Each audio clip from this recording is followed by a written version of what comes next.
నటుడు శివాజీ ఇటీవల హీరోయిన్ల డ్రెస్సింగ్ పై చేసిన కామెంట్స్ వివాదాస్పదంగా మారాయి. దండోరా ప్రీ రిలీజ్ ఈవెంట్లో ఆయన మాట్లాడిన మాటలపై తీవ్ర అభ్యంతరాలు వ్యక్తమవుతున్నాయి. కానీ మీ అందం చీరలోనో మీ అందం నిండుగా కప్పుకునే బట్టల్లోనే ఉంటుంది తప్పితే సామాను కనపడే దాంట్లో ఏముండదమ్మా. చాలామంది చూసినప్పుడు నవ్వుతూ అంటారు కానీ దేత్రముండ ఎలాంటి బట్టలు ఎందుకు వేసుకుని కాస్త మంచి వేసుకోవచ్చుగా. ఆయన విమర్శిస్తూ సోషల్ మీడియాలో కామెంట్లు వెల్లువెత్తాయి. దీనిపై ఇప్పటికే క్షమాపణలు చెప్పిన శివాజీ బుధవారం ప్రెస్ మీట్ పెట్టి తన వ్యాఖ్యలకు వివరణ ఇచ్చే ప్రయత్నం చేశారు.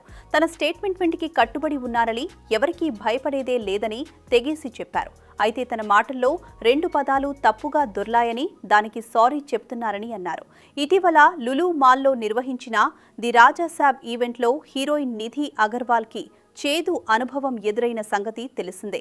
సహనా సహనా సాంగ్ లాంచ్ సందర్భంగా అభిమానులు ఆమెను చుట్టుముట్టడంతో తీవ్ర అసౌకర్యానికి లోనయ్యారు. ఒడియమ్మ బంటి అంటూ ఇబ్బందికి గురిచేశారు. అతి కష్టం మీద ఆమె కారులో ఎక్కి అక్కడి నుంచి బయటపడ్డారు. ఆ రోజు నిధి అగర్వాల్ పడిన ఇబ్బంది చూసి ఆవేదనతోనే దండోరా మూవీ ప్రీ రిలీజ్ ఈవెంట్లో హీరోయిన్ డ్రెస్సింగ్ పై మాట్లాడానని శివాజీ చెబుతున్నారు. హీరోయిన్ల దుస్తులపై తన వ్యాఖ్యలను సమర్థించుకుంటూ నిధి డ్రెస్ పైన ఆయన కామెంట్ చేశారు. ఆ సమయంలో నిధి డ్రెస్ జారిపోతే పరిస్థితి ఎలా ఉండేదని, ఆ వీడియోలు జీవితాంతం ఉండేవని, అవి చూసి ఆమె ఎంతో మానసిక వేదన అనుభవించేదని శివాజీ అన్నారు.